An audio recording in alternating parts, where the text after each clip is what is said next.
Verset suivant, Romains chapitre 11, verset 15. Donc là, j'ai mis quelques versets au préalable pour donner un peu de contexte. Car je parle à vous, nations, en tant que moi, donc là c'est Paul qui parle, en tant que moi, je suis en effet apôtre des nations, je glorifie mon ministère.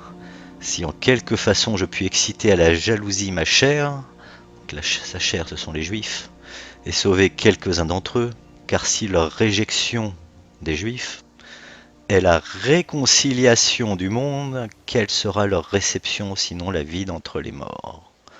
Donc là il faut comprendre que finalement la réjection des juifs c'est une opportunité pour tous ceux qui ne sont pas juifs et qui donc sont appelés à être réconciliés.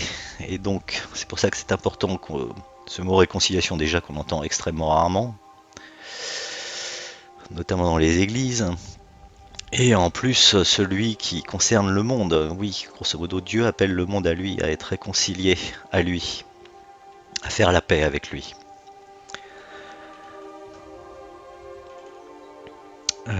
Deuxième épître aux Corinthiens, chapitre 5. Car l'amour du Christ nous étreint en ce que nous avons jugé ceci, que si un est mort pour tous, tous sont donc morts, et qu'il est mort pour tous, Jésus-Christ, afin que ceux qui vivent ne vivent plus pour eux-mêmes, mais pour celui qui pour eux est mort et a été ressuscité. Donc Jésus est mort pour tous, et oui. Et là, comme vous pouvez le voir, il ne dit pas Jésus est mort pour tous ceux qui croient en lui. Non, Jésus est mort pour tous. Et tous sont donc morts avec lui. Donc ça c'est peut-être que je ferai une vidéo plus tard pour détailler ce que cela veut dire.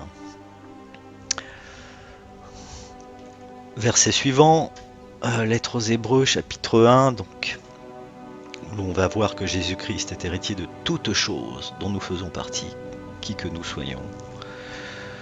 Dieu, ayant autrefois, à plusieurs reprises et en plusieurs manières, parlé au Père par les prophètes, à la fin de ces jours-là nous a parlé dans le Fils, qu'il a établi héritier de toutes choses, par lequel aussi il a fait les mondes.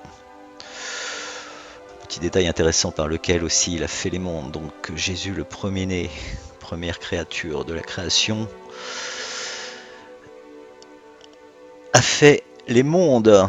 Donc, puisque certains, pourquoi j'insiste là-dessus, puisque certains diront que finalement Jésus-Christ n'était qu'un homme et qu'il n'a pas préexisté avant tout cela, alors qu'il a participé à toute la création et à tout ce qui s'ensuivra au cours de la création.